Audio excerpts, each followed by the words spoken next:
Assalamualaikum warahmatullahi wabarakatuh. Selamat datang anak-anak, kembali lagi dengan saya di pembelajaran Matematika Wajib kelas 11.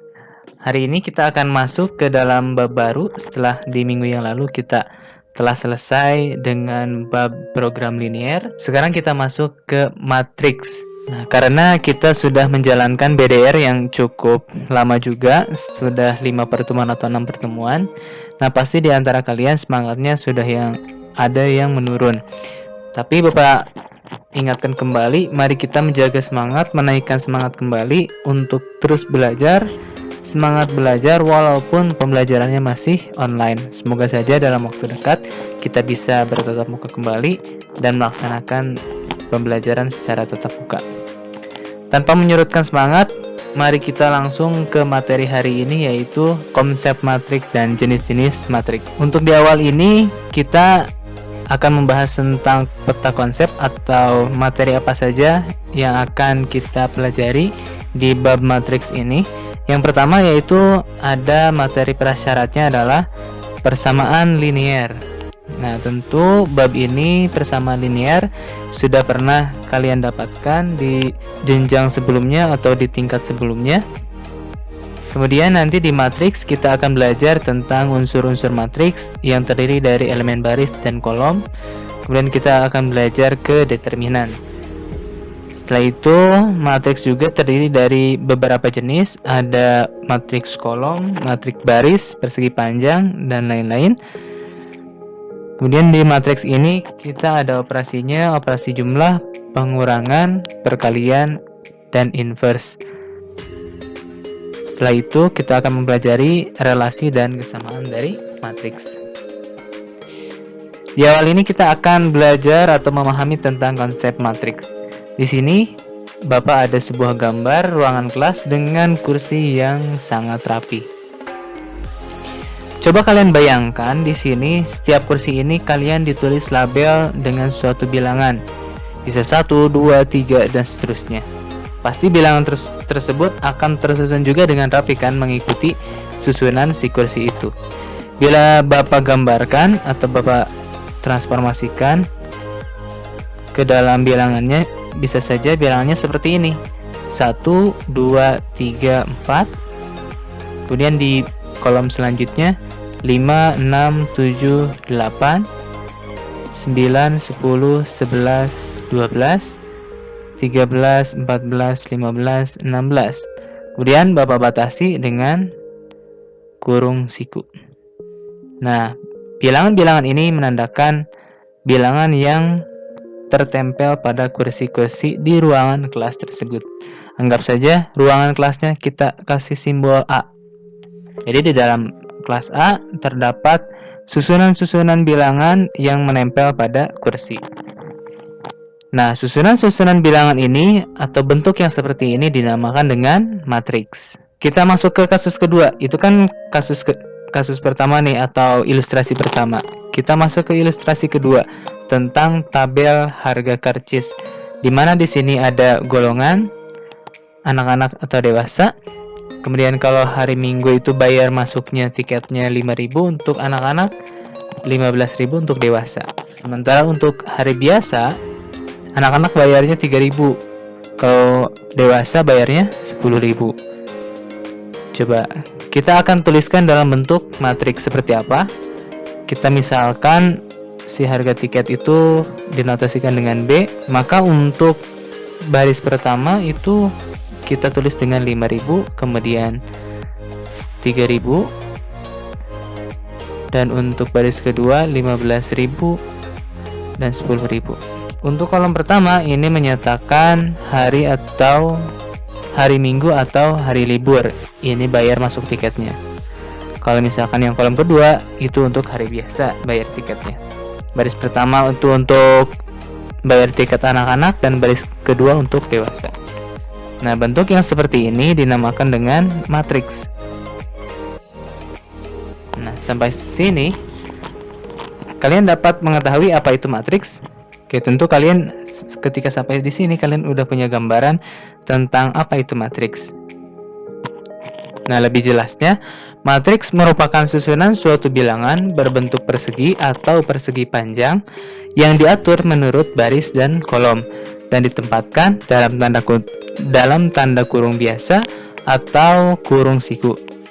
Nah, sebagaimana tadi Bapak ilustrasikan, di sini matriks itu merupakan susunan suatu bilangan-bilangan dalam bentuk persegi atau persegi panjang yang dibatasi oleh kurung siku atau kurung biasa. Kemudian kolom matriks itu biasanya disimbolkan dengan huruf kapital, bisa A, B, C, D, Z, dan lain-lain gitu. Yang penting hurufnya dia kapital. Selanjutnya kita akan mengetahui bentuk umum dari matriks. Tadi kita sudah mengetahui matriks itu ditulis dalam huruf kapital. Di sini kita simbolkan dengan A. Kita baca matriks A. Oke, kemudian di sini ada M kali N. M kali N ini dinamakan dengan ordo. M menyatakan baris dan N menyatakan kolom. Jadi ordo itu baris kali kolom.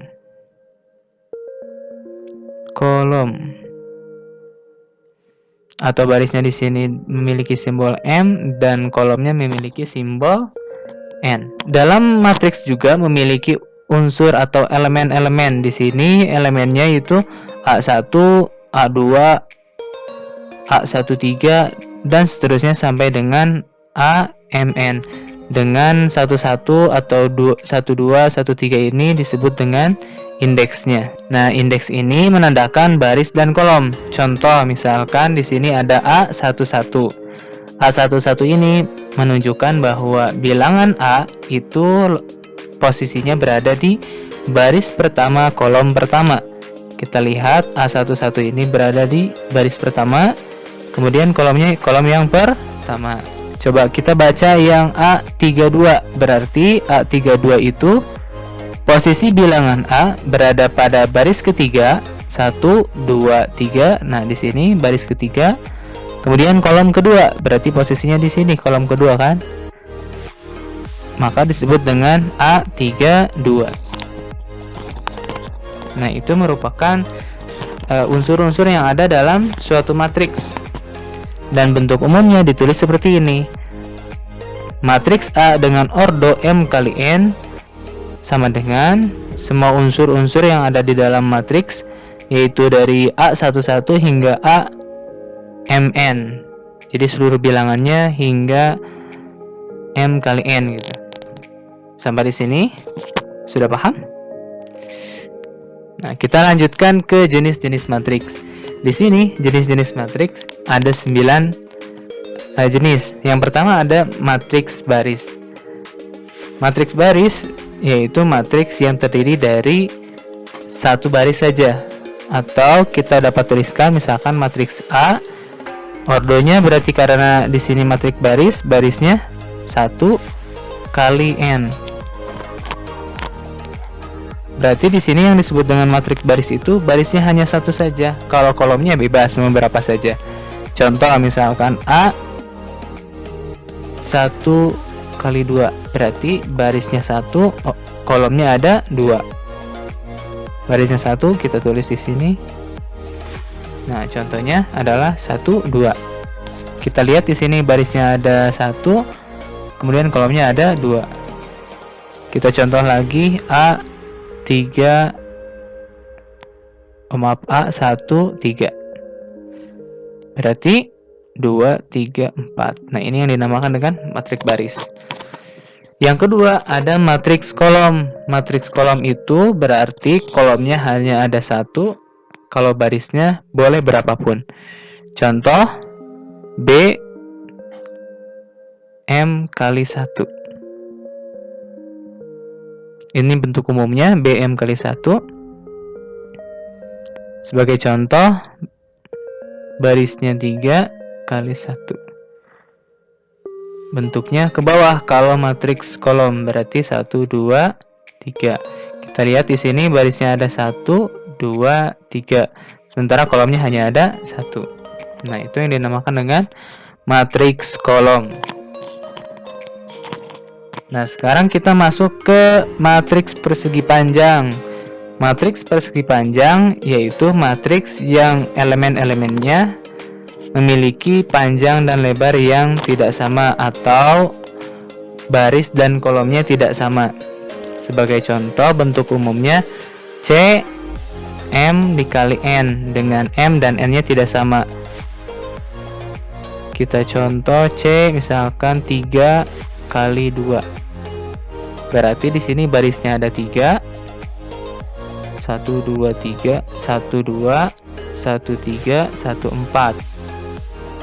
Kita lihat barisnya ada 1 2 3. Kolomnya ada 2 1 2.